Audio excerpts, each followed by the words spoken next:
Sisig! Naku, grabe naman talaga. Kung may natira pa tayong lechon sa Noche Buena, pwede pa natin. Ayun, pwede natin gawing sisig yan. Para hindi naman po ano. Para hindi lang rehit ng rehit. Ngayon gagawin mo ng twist. Okay, paano Sir, ba yan?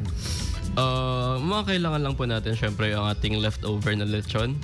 Isang kutsara mantika, isang sibuyas, tinadtad, siling haba, hiniwa, labuyo, isang kutsara ng calamansi juice, toyo, paminta, at optional kung gusto natin lagyan ng itlog po.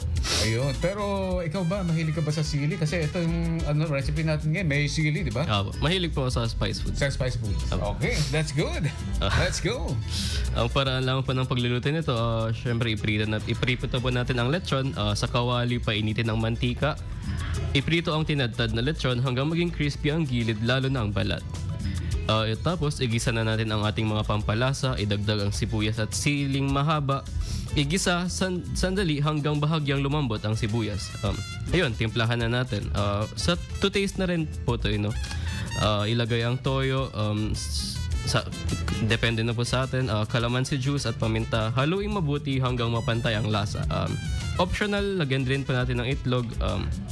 Kung gusto mo ng sizzling style na sisig, basagan natin ng itlog sa ibabaw at haluin habang mainit pa ang kawali. Tapos, ayun po, ihain ko na.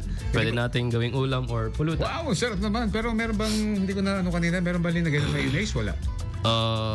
Optional din po Optional yun. Oo, kasi yung mga ibang sisig, linalagyan nila ng mayonnaise. Instead, talagang dedicated. Yung mga talaga, traditional. Yung unang-unang talaga linalagyan nila is the brain of the pig. Yan. Pero personally po, ayaw ng mayonnaise.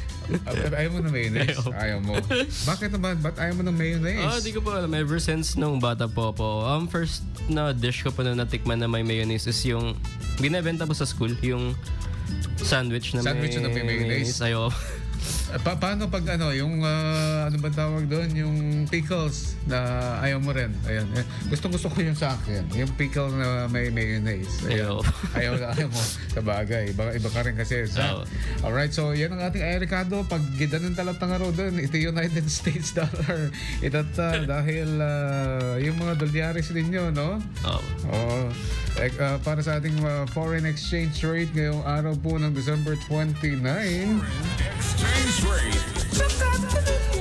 US dollar 58.80 at UK pound 79 pesos and 41 centavos, Switzerland franc 74 pesos and 60 centavos, Singaporean dollar 45 pesos and 81 centavos at Australian dollar 39 pesos and 38 centavos, Euro money 69 pesos and 25 centavos. Para sa inyong kaalaman, yung mga may dolyar dyan, mga mitira, okay?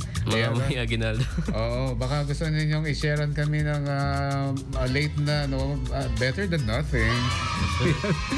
Shout out din natin mga taga Jacob Lechon House. Ayan, binabati ko si Charles Cabusa, si Joanne, si Debbie, sa inyo lahat dyan. Si Ma'am Liz Figuracion. Ayan, binabati ko rin. Magandang araw po sa inyo lahat. And Marjorie Mina, welcome to Ilocos Norte. And enjoy your vacation, Dutch. Magandang araw din sa'yo. Sino ba isa-shout out mo, Zach? Siguro mabilis na lang po lahat po ng mga sumusuporta sa akin. Shoutout po sa inyo. Ayan, Tita Annalie Dais ng Kambingan, Bulaluhan, ni Tita Annalie, dyan din sa may Cheryl Hay Food House, Balintawak. Kahapon, dumaan ako dyan, Tita Annalie. Pero paggabi na kasi, sarado ka na siguro dyan sa may Cheryl House. Pero, yan, dyan sila sa may Mimi Bora, ayan, Bulaluhan and Kambingan. Magandang araw sa inyo lahat, mga idol, sa lahat ng mga nakatutok sa atin, no? Mga idol, ngayong araw po ng December 29 Monday, kasama pa rin sa inyong paboritong stasyon, 99.5 IFM, ang idol kong FM, Supaya. May pinagdadaanan ka ba sa buhay at hindi mo ito